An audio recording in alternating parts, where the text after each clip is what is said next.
Hi, welcome back to the workmap explainer video series.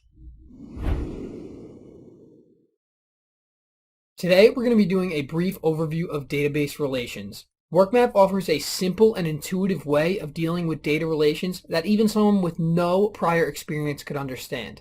We're going to illustrate this today through our school management app, which I'm very close to being finished with. So apps usually consist of multiple entities. Today we're going to be dealing with our school management app, which consists of classes, students, and teachers. But you can also see we have our order management app, which consists of orders and customers, and our expense approvals app, which consists of expenses and employees. These entities typically have relations between them as well. For example, since students can be enrolled in multiple classes, there's a relationship between these two tables. For expense approval, since employees can have multiple expenses, there's a relationship between these two tables.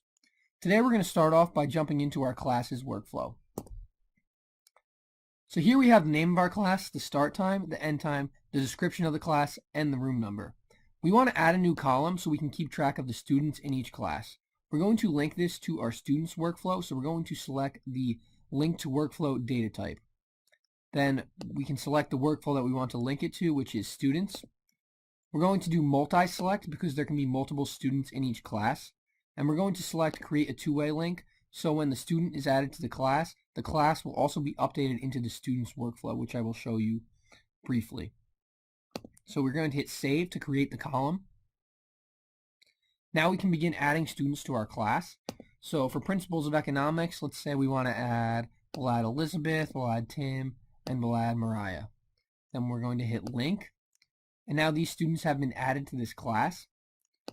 WorkMap gives you a 360-degree view of your data, so if you wanted to see information about the student without actually having to go into the student's workflow, you could simply click on the student's name. So as you can see, I just clicked on Elizabeth, and I can see all of her information right here. So if we want to update our class roster, we can come into the students column and select new item. Now we can add students that already exist, or we can select new item again and create a new student that doesn't exist in our student workflow yet. This will create the record in here as well as in the student's workflow. So now I'm going to go into the student's workflow and show you how that two-way link works. As you can see, this classes column was created, and the class was created for each student that was enrolled in it. So Elizabeth now has Principles of Economics as one of her classes. So now I want to create another column that will give us the teacher of each class. So we're going to do that very similarly to the way that we did students, except we're going to link it to our teachers workflow. So we're going to select link to workflow. We're going to select teachers. We're going to make this one single select because there can only be one teacher for each class. And we'll create a two-way link for this one as well. Then we'll hit save to create our column. Now we can add the teacher that we want. So for Principles of Economics, we'll select Margaret Sparicio, and then she will come up as our teacher.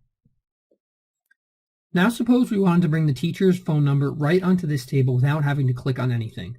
We're going to use a mirror column field type to do that. So we're going to come down here and select mirror column.